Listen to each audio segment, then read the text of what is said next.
Hello there, and welcome to today's edition of the Latin Explosion Show. It gives me an enormous pleasure to introduce today my guest, which is a legend with a career spanning over 40 years and an amazing singer called El Romántico de la Salsa.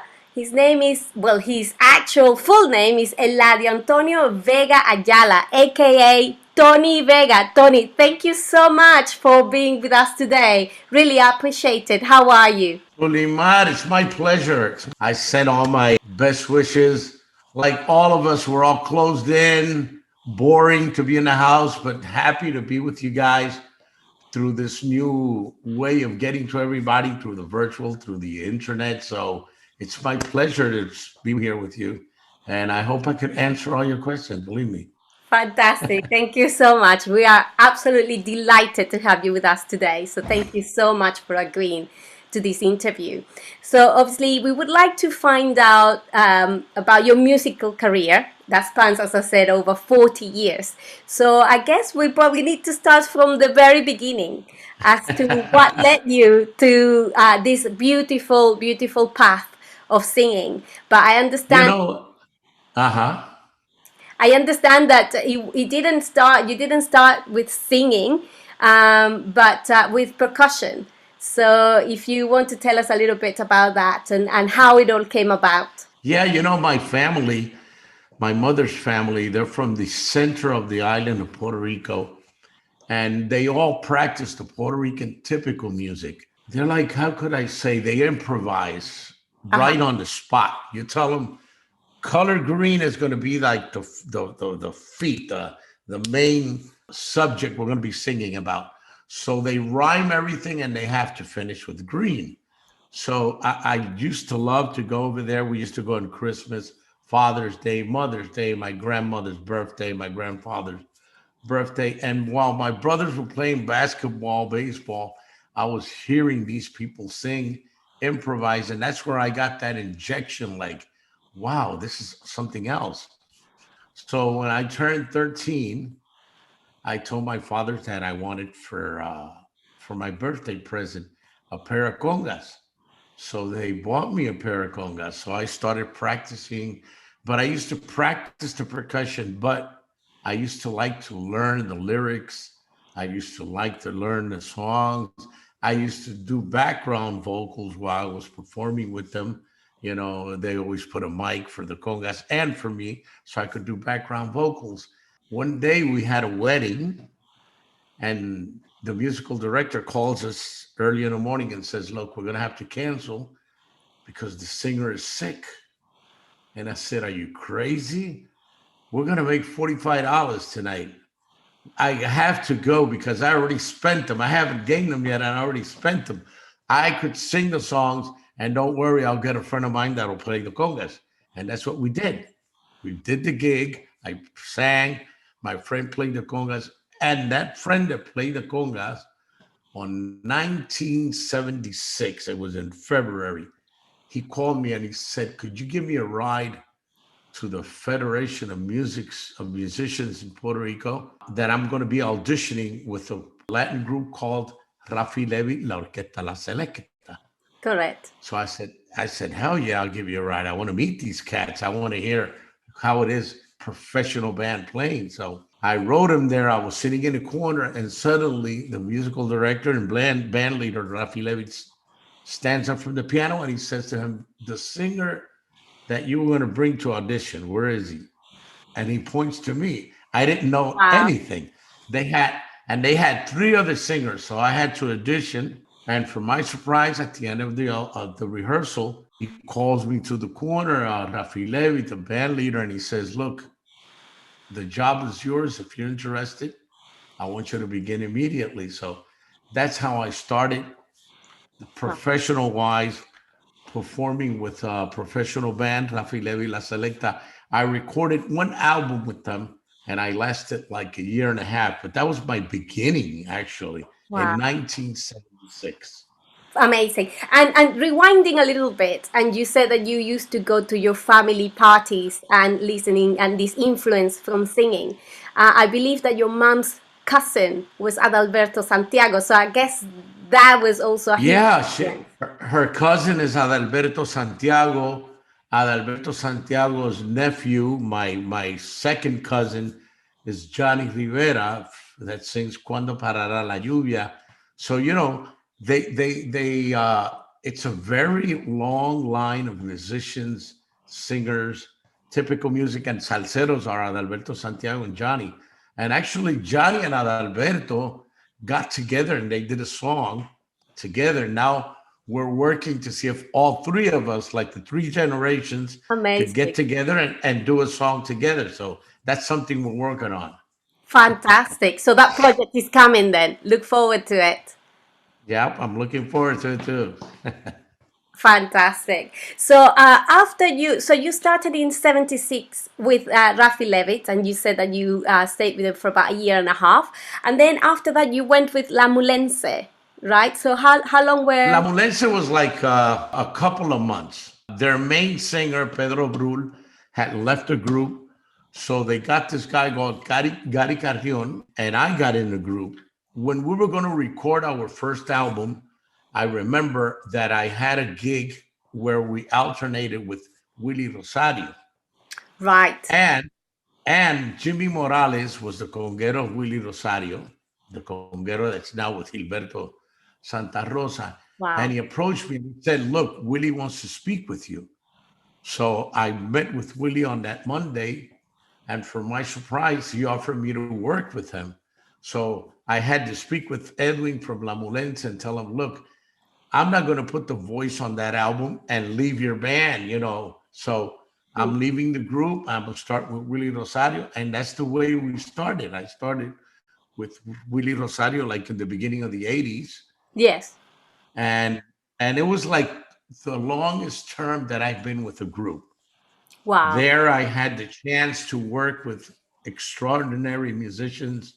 Me and Gilberto Santa Rosa, we made a duet. We were both the main singers in that group. Yes. And it was an awesome experience. Besides the music, I had the opportunity to learn so many things from Willie Rosario, like how to maintain a group, how to dress a group, how to make a group behave on stage, how to respect the profession, the profession that I had chosen. And until today, I still keep a whole bunch of stuff that I learned from Willie Rosario, and it was an awesome experience. Me and Gilberto, besides being the main singers, we were roommates, so we had incredible stories together. Amazing. The Some that we Batman and Robin of the Willie Rosario band. and then Gilberto was the first one that left the group, started his own band, and a couple of years later, uh, I left Willie and recorded. I went to New York and I recorded with Luis Ramirez. Rey de la Paz had left the group. I recorded an album with him, and it was awesome. Working with Luis Ramirez was incredibly a beautiful experience. I remember the producer of that album was Isidro Infante, and it was like, flying from Puerto Rico, going into the New York salsa thing, recording with one of the big guys, but we never performed together. We never Wow. had a chance to limar to do a dance. We just recorded and that was it. A couple of months later, Louis had that major stroke and he passed away.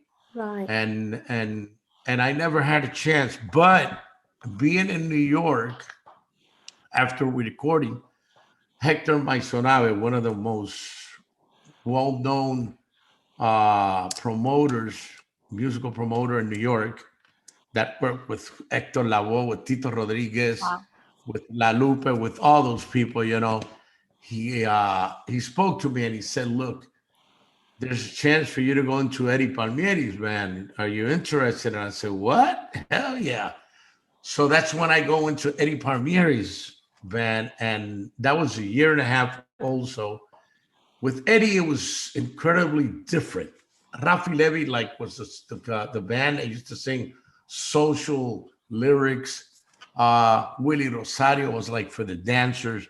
Yeah. that big band sound, that rhythm and everything. And then I go to Eddie Palmieri, where it's freelance. Everybody has a chance to have their own solo. You could dress the way you like. You know, it was incredibly different, but it was an awesome experience. And with Eddie, I had the chance to record an album, La Verdad, that won his fifth Grammy. And we visited places that I had no idea they would listen to Latin music. We went to Finland, Yugoslavia. We did Europe. You know, we did London. We did Germany, France. Wow. It was awesome. With Eddie Palmieri, it was incredible, and Eddie was the guy that coached and was the guy that told me, "You're going to answer the phone today. You're not going to answer it now. You're going to say this. You're not going to say that." And he coached me all the way because Rafi Mercado, a well-known promoter from New York, was opening a record label, RMM Records, Right. and he had already signed Jose Alberto Canario and Tito Nieves. So I was the Right. first guy he signed from Puerto Rico, and that was when I started as a soloist in 1988 with my album Yo Me Quedo. And Yes. since 1976 to now, it's been already 45 years I've been in this business. Amazing. Actually, in March of 2019, I was one of the artists that was the Dia Nacional de la Salsa was dedicated to. So I have my plaque over there for my, Amazing. and it was awesome, an awesome experience. I had a chance to reunite almost my 1988 band, and it Wow. was awesome, awesome, beautiful experience. And it's been quite a ride. It's been quite a ride. A lot of people said that I was going to last like a year and a half as a soloist. And Wow. since 1988 until 2021, I'm still pushing the wagon, and everything has been incredibly great. Amazing. Back there, I have the different albums as a soloist, platinum, gold records, platinum records, and it's been a beautiful ride. Those two white things that you see on Uh-huh. the wall are two nominations for the Grammy, the American Fantastic. Grammy. I didn't win, but I was a runner up. So it was an Yeah. awesome experience. It's been a nice ride, believe me. And if I had the chance to do it all over again, believe me, I would ask God to bring me back to this business that I love. Amazing. And some of your anecdotes that I find really interesting from there's a couple of one that I would like to touch base on. One of them, I think it was when you first started with Willie Rosario, and how you found that you started with Willie Rosario when two of his singers had left, and when you were singing, you were put to sing their songs, so you found that a little bit difficult with the audience. And Yeah, it was like, when I go into the band, I was supposed to go into the band with his two main singers, Junior Toledo, Guillo Rivera. They had recently recorded an album that had like two or three tunes that were blasting on the radio. So they leave the band, they just tore the guy up with an album that was kicking butt all over the stations. And they had two mega hits. Each one of them had one hit on the radio. So I was in charge of learning both of those hits, and it was very hard. It was very hard. I remember I used to go to the gigs, and when I used to sing those hits that were sounding on the radio with the other singers, people would make signs. They were very, very rough with me. They would say, "Oh, Willie, get him out of the stage, bro. You suck," And it was horrible.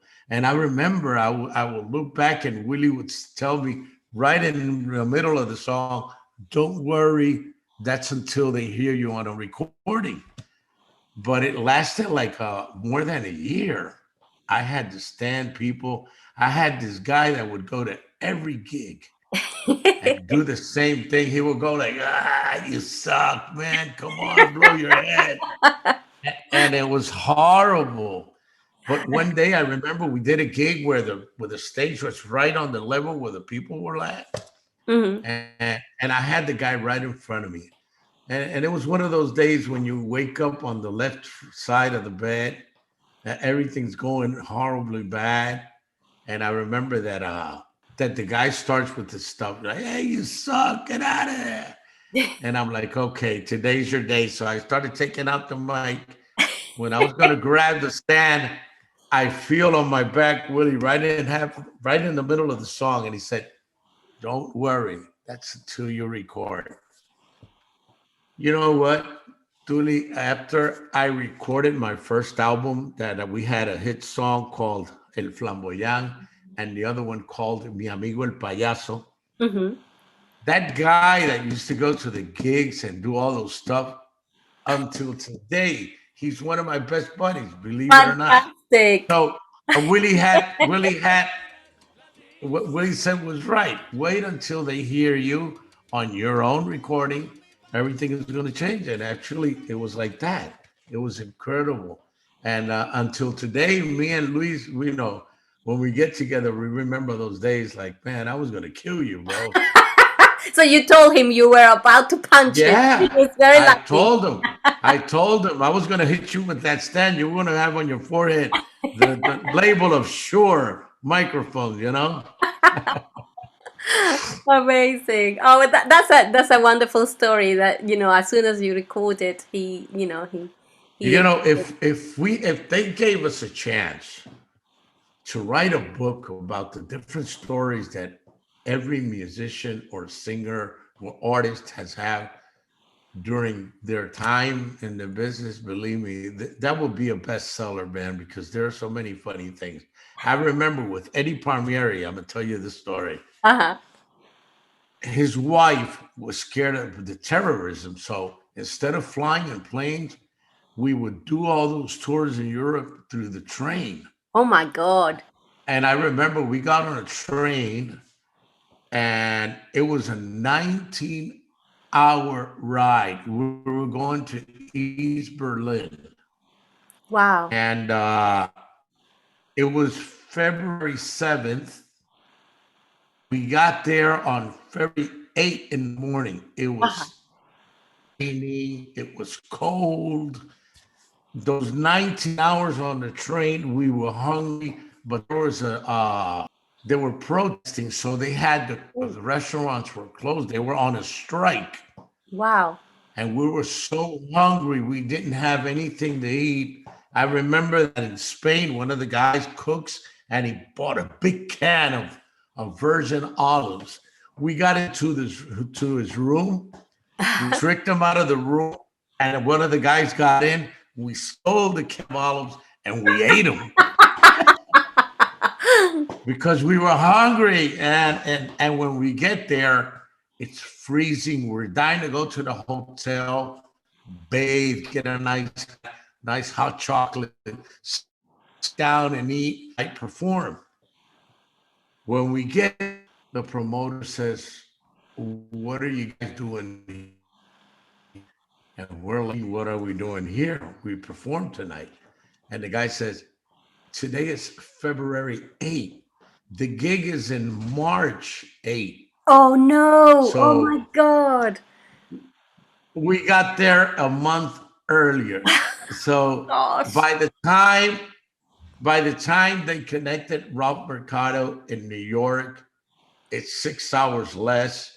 It was a Friday. Thursday he had Palladium nights where he would go to sleep very late. So we had to wait all that. In the meantime, the promoter said, "The best I could do for you guys is I'll open the club and you guys stay in there until you fix out what you're gonna do." Oh my God. Wow. Inside the club, Tulimar, it was colder than outside, okay? So, that was a horrible story. That was a Oh horrible my God, I bet. anecdote. But and actually the tour broke up there. Everybody was so pissed off that Oh some no. left back to New York, some left back to Puerto Rico, and I had to come back home to Puerto Rico actually. Wow. But actually, in another trip that you were that was in Berlin, but in another trip, I think to Germany as well, you had a kind of a better experience where you actually got woken up and you were celebrating. Oh yeah, and that was in Germany. That was before we had that long train ride. Right. We were in Germany gigging, and it was like 4 o'clock in the morning, something like that. And Eddie Palmieri gave us all a call, and he said, "I need you guys in the lobby now." And we're like, "What the heck happened?" So we went downstairs. We're in the lobby. He had already spoken with the hotel manager. They had opened the bar only for us to Wow. cel- to celebrate that the album where we had recorded La Verdad had won his fifth Grammy. Right now, Amazing. he has about 17 or something like that. Wow. But on the meantime, or 15, something like that. And on the meantime, that he had won that fifth Grammy. And so we celebrated. We started drinking at 4 o'clock in the morning. Amazing. That's wonderful. At 7 o'clock, 8 o'clock, people would wake up from the hotel, pass by us to have breakfast, and we were over there celebrating, drinking whiskey and having fun. Amazing. And did you get to go to the Grammys at that time? Did you actually get to go with him to the celebration? No, no, actually not. Actually not. I had a chance to go to the Grammys when I was nominated as a soloist, No. and it was like the pre-Grammy show. It's like a Uh-huh. show where they have some certain uh, prizes they give them there. But it was an awesome experience. Believe me, it was awesome. It was Bet. awesome. Being nominated, actually, I was nominated with Tito Puente, Wow. Ruben Blades, Eddie Palmieri. Eddie Palmieri and Tito Puente had done an album that was like a masterpiece, something like that. And they won the Grammy. And Wow. on the other one, Ruben Blades was the one that won it. So it was an honor to be on those guys in that list, nominated. Absolutely. I mean, it is, an achievement in itself just to make it to the nominations anyway. You got So it. well You done got for it. that. That's fantastic.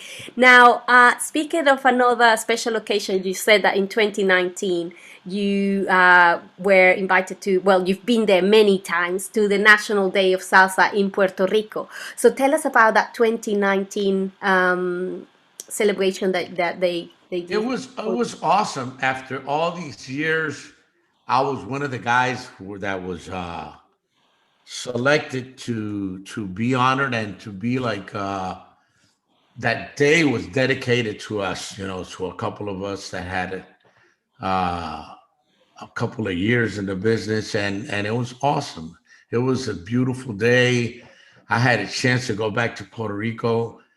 What made it so special was I had a chance to reunite with almost my original orchestra. Wow. That was a blast. That was a blast. We had a rehearsal the day before, and the rehearsal lasted like 15 minutes, and we stood there making jokes and anecdotes for more than 3 hours. Nice. And it was an awesome experience seeing the guys again. And that's a special day for us. That's a special day. By the way, now in 2021, Uh-huh. they're going to do El Día Nacional de la Salsa 2021 Wow. on April 25th for the first time. It's going to be celebrated in Orlando, Florida. They're going to do the Oh, Puerto Rico version, but for the first time, it's going to be celebrated in Orlando, Florida. And I'm invited as a special guest of Willie Rosario. I'm going to be singing with Willie Rosario the songs that I recorded with him. I amazing. heard that already they have Grupo Nietzsche that's going to be there. They have Roberto Roena. They have Jerry Rivera. They have a whole bunch of guys. It's a beautiful lineup. And it's going And to be the first Dia Nacional de la Salsa celebrated out of Puerto Rico, and it's going to be in Orlando, Florida. amazing. And what's the reason behind that? Is it because of the virus and the restrictions or No, no, actually, they've been contemplated. It was going to be done last year in June of 2019, but because of the virus and everything, they postponed it, and now they're moving it to April. Hope, you know, wow. God first that nothing happens, that they have to move it again. But Amazing. it's awesome. And over there, people they already started promoting. They're starting with the teasers, and people are like crazy. It's going to be awesome. Knowing Florida, knowing Orlando, knowing the amount of Venezuelans, Colombians, I was Puerto gonna Rican say there's a lot of that Venezuelans. have moved over there, and I know they're going to drive all the way from Miami, Tampa. They're going to all be landing in Orlando, so it's going to be awesome. I Wow. feel I feel bad for Mickey Mouse because nobody's going to go to Disneyland on that day. Oh my God, but that's great news. I didn't know about that. Probably I Yeah, won't be able to make it this year because things are a little bit more difficult here in the UK. But probably consider it for next 2022, Orlando, Florida. Fancy a holiday there, Dia Nacional de la Salsa it's going in to be sunny awesome. Believe me, Florida. it's going to be awesome. People are already talking about it. People are already making. There's, you know, New Yorkers and people from all over Central South America usually fly to Puerto Rico for the Dia Yes, Nacional de la Salsa in March. yes. And I could be sure they're already making arrangements to go to Orlando. So it's going to be awesome. It's going to be Ah, awesome. bet. I look forward to that. And still staying on still with the National Day of Salsa in Puerto Rico. I would like to rewind to a special day that was a turning point for you. The day of the National Day of Salsa in Puerto Rico back in 1996, and that story about Alex de Castro. Tell us a little bit Yeah. about that anecdote. In that event, that was the 13th Dia Nacional de la Salsa. It was March 10th, 1996. I was invited, and I remember we had a merengue woman singer under my label, and she was hot in Puerto Rico, very hot.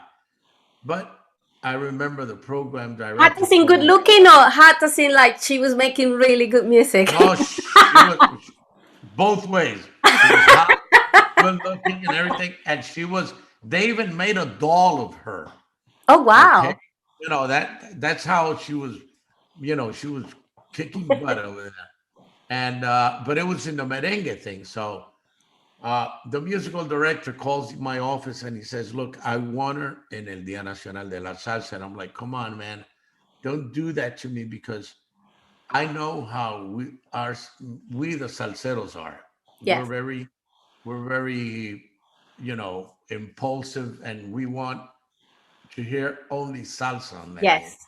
So trying to make things better, I changed the rhythm that she would sing to a songo instead of such merengue. I turned it into a songo. But Wow. me and her were the ones that ran the whole promotion for that concert. We were for weeks doing television shows, radio shows, etc. And and it was pretty hard because I was hot, she was hot on the radio, and the day came. I hadn't gone on stage yet. She comes out. People's reaction was felt. They didn't Wow. want her there. Oh They didn't want to no. hear merengue. So it was horrible. When I'm running towards the stage, I'm stopped. I want to go to the stage to tell the people, like to calm down. Come on, man. And they stop me and they say, "You have to shorten your show because we have a salsa singer that wants to come, and he's going to be like a surprise." And I'm like, "Come on, man. My artist is being booed. You're cutting my show, for somebody that didn't want it to be promoted, and and he wants to be here. Really, you know what? Tell him to come. He has all my time. I'm leaving." So my wife was there. My wife was the one who managed the singer, the merengue singer. I'm her husband. I'm running towards my car to leave. They're Wow. booing on the stage. My wife is like, "Where do I go?" Oh no. Oh my It God. was horrible. It was horrible. But minutes before that happened, Alex de Castro, in front of 45,000 people, crying with tears in his eyes, he spoke to me. He said, "Look, I'm in love with a man." And I'm like, "Really?" But he starts talking to me about his lover. And he says, "Look, this guy is over there. no matter how bad or how good or times, he's always there. He's a friend that never leaves you alone. And he started to talk to me, man. And I'm like, then he tells me, I gave my life to the Lord. He's my lover now. I'm in love. I would love for you to visit our church. And I remember after that happened, that incident, I sang. Our artist left to her house crying. We had to go there and speak to her. It was horrible. It was horrible. And it was like a turning point. And I remember that next Sunday, he had invited me to his church. That was March 10th. On March 17th, I woke up and I remembered clearly what he had spoken to me. And I went all by myself. I didn't say nothing to anybody. And I got to that church. And for my surprise, they had a campaign the whole week. And they had like 40 people from Panama with their pastors that were ministering the whole week to the church. And the topic was edifying the family. So on that specific Sunday, they were leaving on Monday, all the people back to Panama. So what the church did on that Sunday was they made them a party, what they called Domingo de Fiesta, Right. Party Sunday. Right. And it was all music. They had typical Puerto Rican music. They had rap. And suddenly I see on the pulpit a whole salsa band. And Nice. singing they had David and Abraham that are ministers of the salsa music and Christian. And they had Peter Romero, Tito Allen's brother, that used to Wow. sing with Ray Barreto. He was a Christian and he was singing that day, and Alex de Castro. When they started, man, I was like, wow, I like this church, man. These people jam, it was nice. And suddenly he started improvising and started crying. And I remember that I felt that he was speaking only to me, and the church was packed. Wow. And while he was singing, he would say, "You're not here by coincidence. That emptiness that you have, only Christ could fill it. That piece that's missing from your puzzle is here, and his name Wow. is Jesus Christ." And I felt touched. And when they made the calling, the first hand that rose up and went running towards the front was mine. And on March 17, 1996, I gave my life to the Lord Tuli. And you know what? I don't repent of that decision. Wow. Today, my family completely serves the Lord. That singer that we presented that day in the Dia Nacional de la Salsa, like a month later that I gave my life to the Lord, she came to the Lord. She's still serving the Lord. She has a ministry where she Wow. sings and she testifies to people. Got married with a guy that was born and raised in the church, has two beautiful daughters that go to a university right now where they're learning how to be ministers of the word. Wow. And we have a church here where my younger son is a pastor. Right. A baby girl that we adopted when she was 4 months. She's already 22 years. She sings in the church. Well, I want And to talk about her as well. But and you know what? Ever since I've seen how the Lord has taken charge of our life, my family, my profession, and I don't repent. Right now, I just recently had uh, you know, uh, a medical issue right. that almost cost me my life. Wow. And I felt and I know it was the Lord that stretched my days, and I'm a miracle. I'm a walking miracle. My cardiologist told me, look, for 4 people that suffer from this, only one survives. So Wow. you're a lucky one, man. God visited you. I have a grandson that was diagnosed with spina bifida before he was born. And the gynecologist told my daughter-in-law that she had to provoke an abortion Wow. because it was going to be hell for him. He already turned 17 years old Beautiful. and he's completely healthy. He was operated inside his mother's womb. when Amazing. she had 25 weeks Pregnancy. of pregnancy. You know, so I've seen so many miracles in my life and in my family that it's impossible for me to leave this path that I took on 1996. And actually, we have a church here. I live in Alabama, in Seale, Alabama, and we have the church in Columbus, Georgia. It's like 35-minute ride Uh-huh. from my house.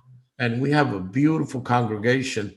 It's a pity because we have an army base here and we have, you know, soldiers that come in, are here with us a year, 2 years, 3 years, and from nowhere they move them to other places. And you know, it hurts. It's like a recycling church where you have people every 3 years. Oh, But I've met friends that also have ministries near army bases, and they told me, you know, hang on, like in 15 or 20 years, people that were impacted by the church when they retire, they come back. So we're waiting. We're waiting for them. We're waiting for them. Believe me. But it's a beautiful ride. Actually, I give thanks to God to put Alex de Castro that day, and he spoke to me, and it worked. It worked. amazing. And you mentioned your daughter who's now 22 years old, right? And She's 22. She's turning 23 now. wow. And there was a beautiful track that you made, which I absolutely love, which is Carita de Soul. So Carita de Soul.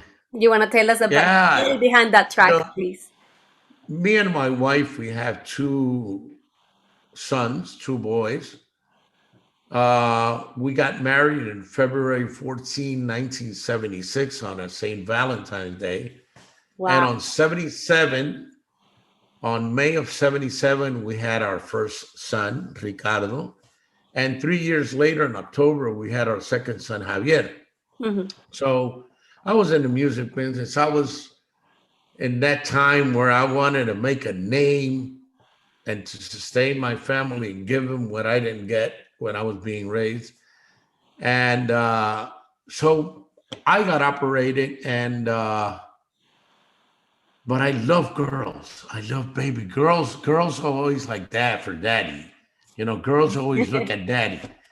And I remember that my wife has a nephew that has two daughters, two different women that he never married. So on the 24th of December, we're celebrating with our family over there in Carolina, Puerto Rico. And he told the mother of his second child, could you please bring the my daughter, leave her with me, and I'll take her on the 25th to your house. So it's like I want my family to meet her. So it was the 24th of December. We had a big party. We all got together. When I get to my sister-in-law's house, the baby appears, 4 months old. I didn't pay attention to anybody. I was playing with her the whole night. And when we had to take her to her mother's house at the other day, I offered myself as a volunteer. So when I go take her, her mom lives with two more sons in a small apartment, where on the house where the apartment sits at lives her sister with her husband and 8 kids. Wow. So when I go there, they say, she's not here. If you want, take her home tonight. Imagine, I don't have a daughter. They gave me, so we took her home. Long story short, she never turned back. You know, her Wow. mom used to go. Her mom used to go see her at our house. Uh, we prepared a room for her. We had everything in that room for her, and everywhere I took her to Disneyland and everything. And I remember that a friend of mine, he's a lawyer. He said to me, "Look, you guys have taken a big chance. If something happens to that girl when you're traveling, you guys are not her biological fathers. You guys could be in severe problem, you know. If Wow. she needs medical attention, they're not going to take her, and you know, you could get a very big lawsuit. You know? So my recommendation is you turn her back or you adopt her.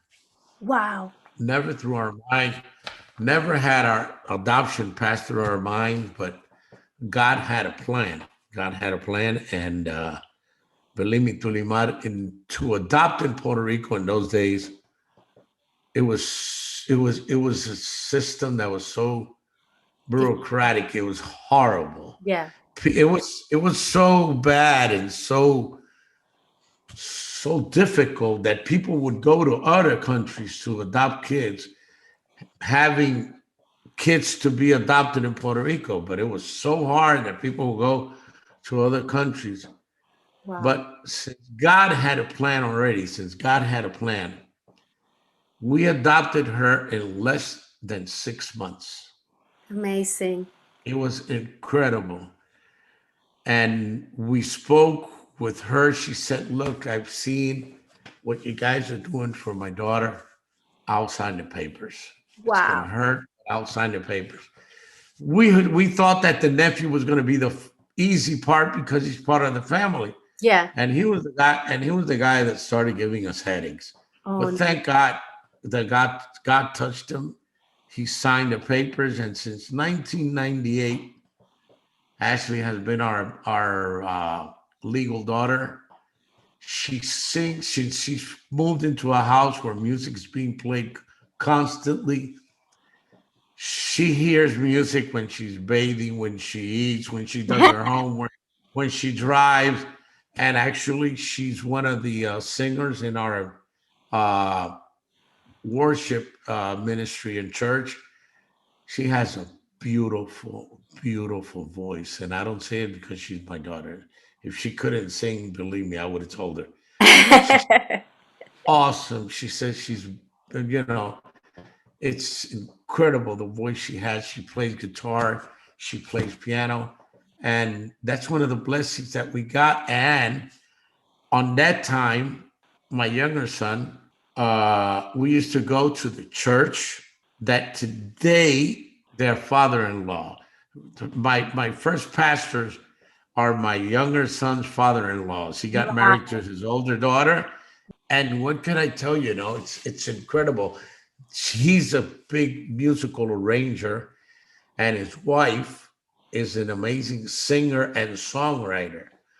So they lived with us the whole story, the whole adoption thing, Right. and she wrote the song "Carita the Soul," my pastor, Right. and Okay. and and he did the musical arrangement, and we recorded it in Puerto Rico with the Sinfónica de Puerto Rico, Wow. the Puerto Rican Symphony, and and it was a song that was related to el Departamento de la Familia, the family, Department of the Family in Puerto Rico. Wow. And that year, they used it as their logo song, as their main song.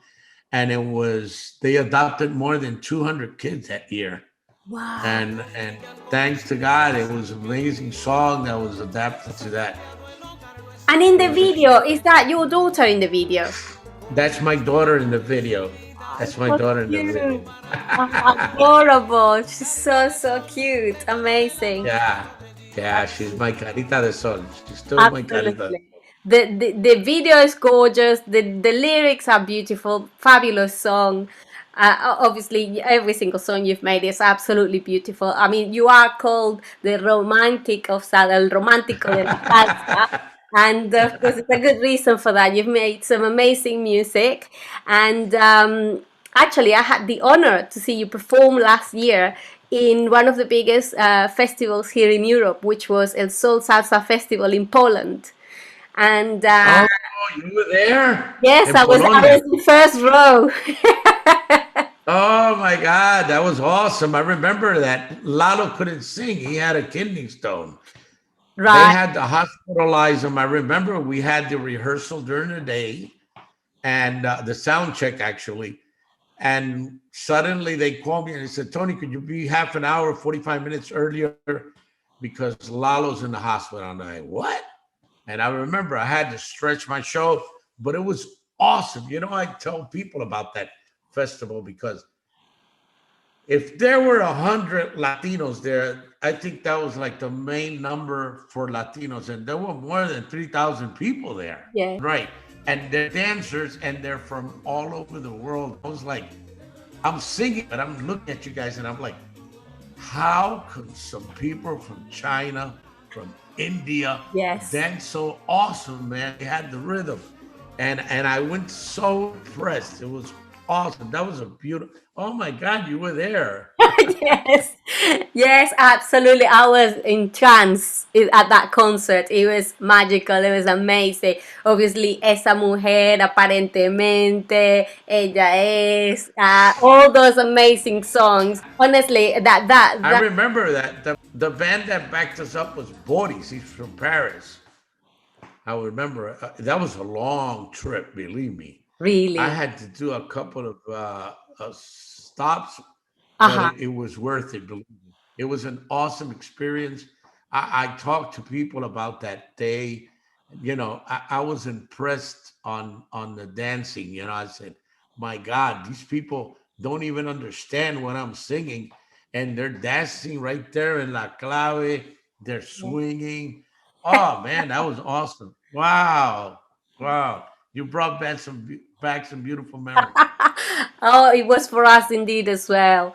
It was amazing, amazing memory. That was Warsaw 2019, November 2019. Yeah, Yes. yeah, yeah. And now, speaking of Yo Me Quedo, which also one of my favorite tracks, that was your very first single from your album, the first album as a solo artist. So you have also interesting memories about that track. Um, Yeah, actually, I didn't want to record that track.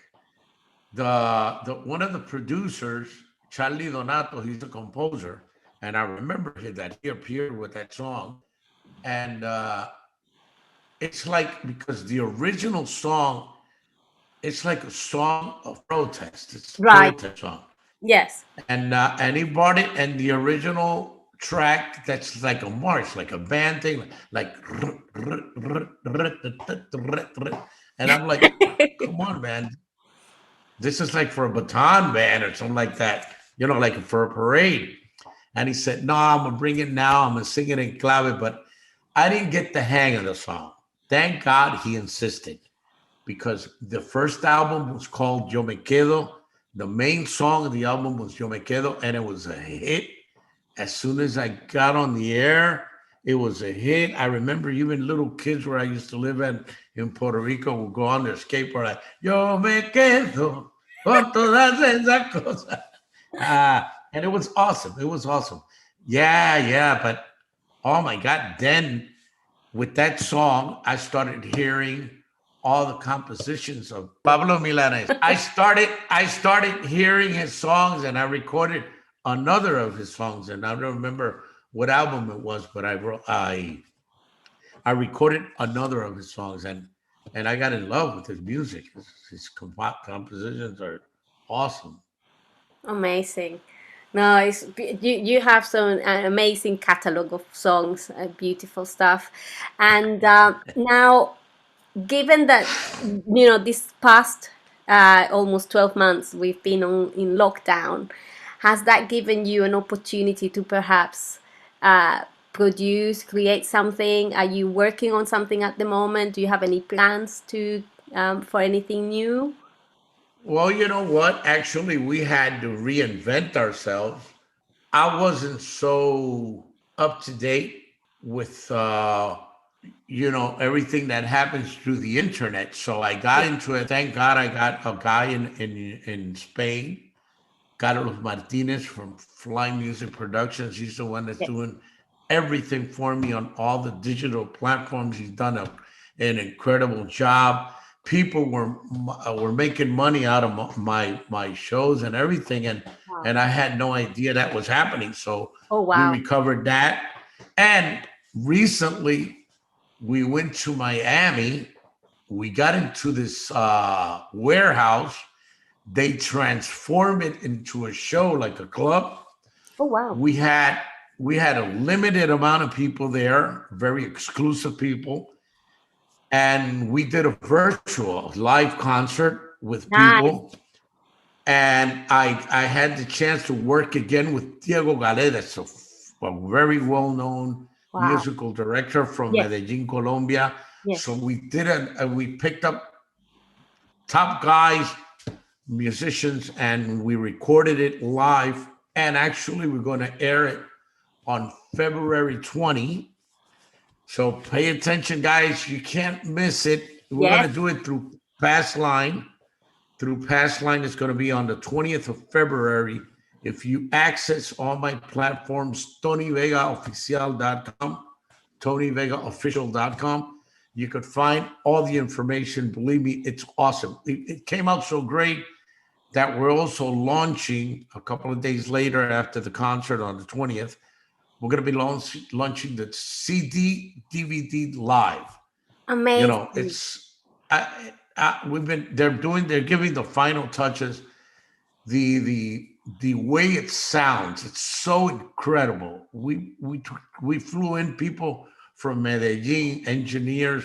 You know, I flew into Colombia to work with these people, to edit, to work, work every detail. And believe me, you're gonna enjoy a beautiful concert. It was very difficult to pick the tunes because there were so many songs that I would have loved to include, but we would have still been recording it because there's so many songs. So we picked 11 songs that we think were the best, and believe me, it's going to be like a story. It's a storytelling concert because between every song, I tell people how the song was recorded, why did we record it, the story of the song, and that's what makes the virtual so interesting. So I'm Amazing. looking forward how people receive it. Believe me. Oh my God, I look forward to that. So certainly, please, people, check it out. 20th of February this year, the live concert, online concert, the Tony Vega. That's gonna be awesome. And look forward to also the CD that's gonna be released after that. So watch out for it. That's fantastic. Oh my God. And Tony, just one final um, topic that I wanted to touch base with. Obviously, you come from a time when working with all of those bands that you worked with. At the time, there were like 30 concerts, 30 gigs a month at least.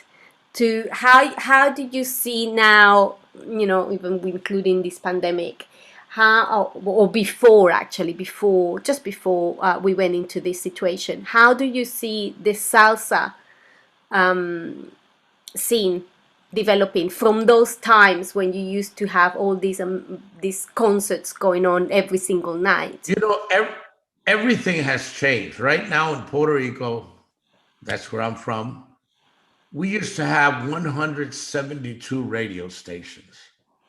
It would take you 2 weeks when you came out with an album to go around the island that's not so big, but there were so many stations that you had to make a tour. And it was like a 2 week tour, visiting radio stations, television programs, newspapers, everything, magazines. Right now, there's two main stations because Wow. they have all like chained together, and there's not enough time during the day.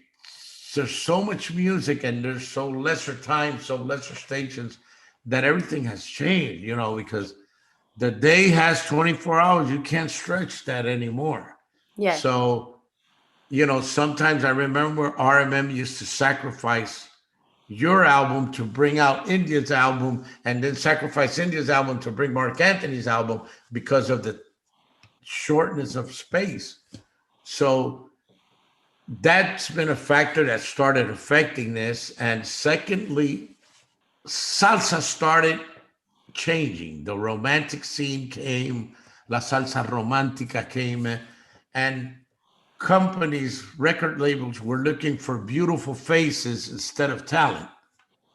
Mm. And that affected the salsa ambient because there were so many talents that were not so good looking, but they would not record them because they were not good looking. And then they had these guys that looked wonderful, but they couldn't sing. But Wow. today you have so many technical issues that, technical things that anybody could sing. And that was a problem that affected. Then came now la pandemia. All these clubs in New York. I remember I used to travel with my band before la pandemia, and I used to work almost every day. Yeah. We used to stay for a month, and there's no clubs anymore in New York.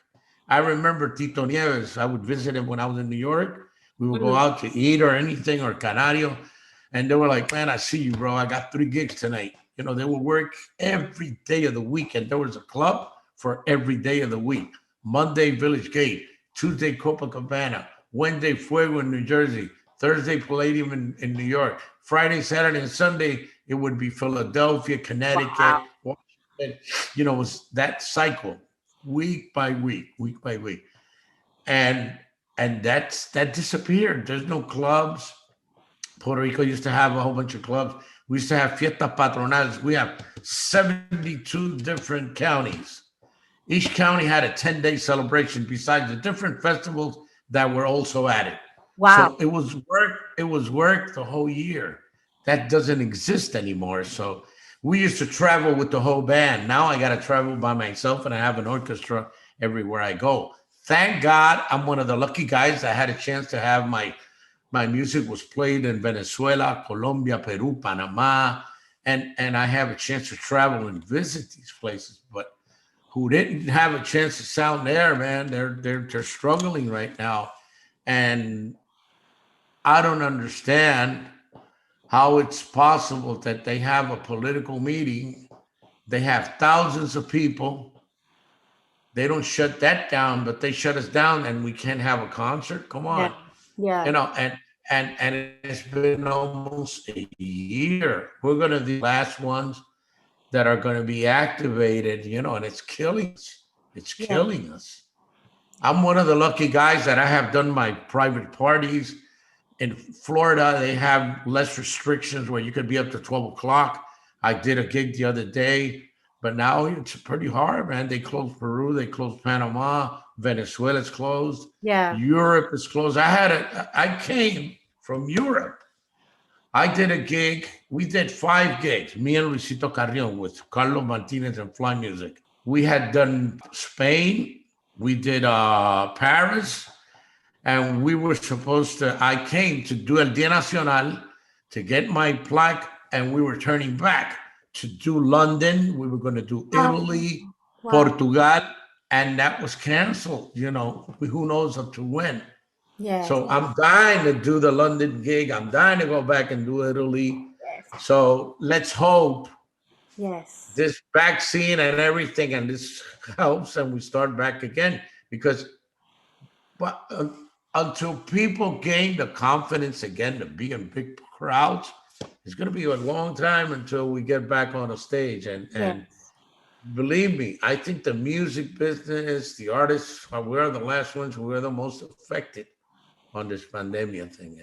Yes. But But hopefully we're gonna get to see you in London sometime soon. I hope so. I hope so. Hope I'll be on so. first row, that's for sure.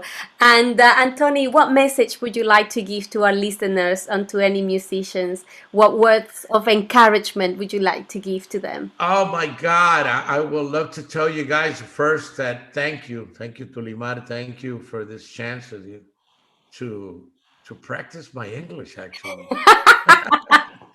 Practice my English and speak with everybody over there, letting you know that we're doing great, everything is fine. And something that has worked for me and my family is that nothing happens without the permission and the green light of the Lord. So there are reasons for these things to happen. I have had beautiful times with my family here. I'm enjoying things that I have purchased during all these years, a nice house, a nice theater, a nice backyard, and I never had a chance to sit down and enjoy it. So now Right. I'm doing it. I live in the country. So even the land is taking a rest of so many pollution. I Yes. have friends in Peru that say, Tony, for 25 years, We haven't seen a dolphin. Now they're swimming all over the coast of Peru. Friends of mine from Italy that say, man, you got to see these canals. They look beautiful. We Wow. have a lake. We have a lake in Puerto Rico que se llama El Lago Fosforescente, Oh, like a wow. phosphorescent lake. Yes. These little fishes, these little things that during the night when you put your hand inside, they light up. They I've light up. seen pictures. It's spectacular. Now with the pandemia, it looks awesome. It's bright. It's super bright. So, you know, it's a time where God said, I need you guys to slow down, get off the horse, look upstairs. I'm here. I'm still God. And I need the land to rest. And I need you guys to enjoy your family, enjoy what you got. So it's Absolutely. difficult for some people, very difficult, because being closed up, locked up, you have people have saved, some people haven't. The money they're giving us it's not enough. It's not Yeah. enough. So, but on the other hand, you know, God in His Word says, nothing is impossible for me. So, and it says, buscar el reino de Dios y su justicia, y demás cosas serán añadidas. Look for God and His Word, and everything will be added. So that's my advice, man. Let's get close to the guy. All He has is good Absolutely. stuff. Absolutely. That's beautiful. Tony, it has been an absolute honor to have you with us today. Thank you so much for your time. And we look forward Thank to that you. concert. And yes, Hope absolutely. so. Hope so. I hope so. I hope to have the chance to be over there in London, take our music, have a great time, meet you in person. And Yes. thank you. Thank you for this opportunity. And Okay. you're welcome Take here care. anytime, any developments that you want us to promote, please come and tell us. We will You got it. Thank promote you. it. I appreciate it. Blessings. Take care.